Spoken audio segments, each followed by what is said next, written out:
Bonjour réel et bonjour virtuel à travers mon avatar.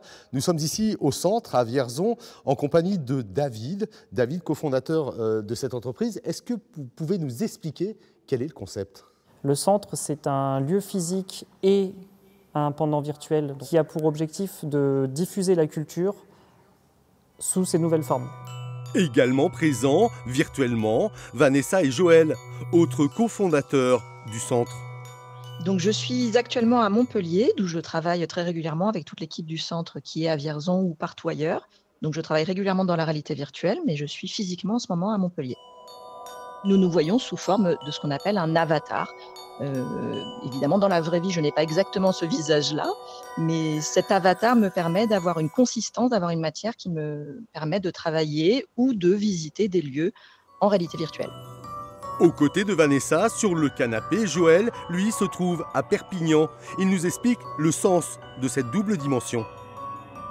Pour nous, d'ancrer cette offre virtuelle dans la réalité et d'avoir toujours le pendant du vrai est primordial.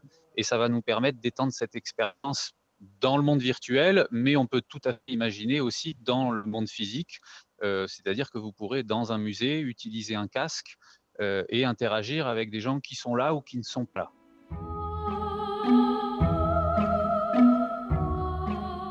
Le centre est aujourd'hui en phase de construction. On est actuellement dans la nef principale du centre. C'est un bâtiment qui fait à peu près 130 mètres de long. Une friche industrielle réhabilitée en guise d'espace de création. Un monde réel, dupliqué virtuellement et interactif, c'est peu de le dire. Alors excusez-moi, j'ai une notification bien entendu. Voilà. Il est dédié à l'art sous toutes ses formes et accueille pour l'instant surtout des œuvres picturales.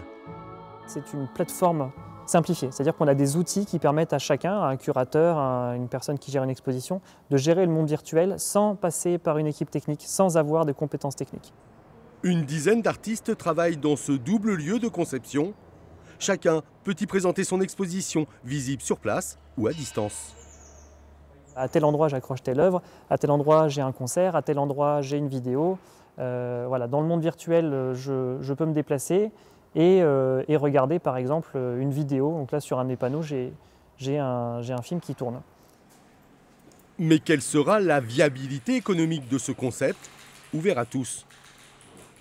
Les clients de la société Le Centre sont les musées et les diffuseurs. C'est-à-dire que ce sont ces structures-là qui vont supporter les coûts pour que l'utilisateur final, lui, n'ait pas à payer un abonnement. Voilà, on veut que l'offre soit accessible au plus grand nombre et ça passe notamment par la gratuité. L'art s'accapare donc l'univers des métavers, où la seule limite demeure l'imagination.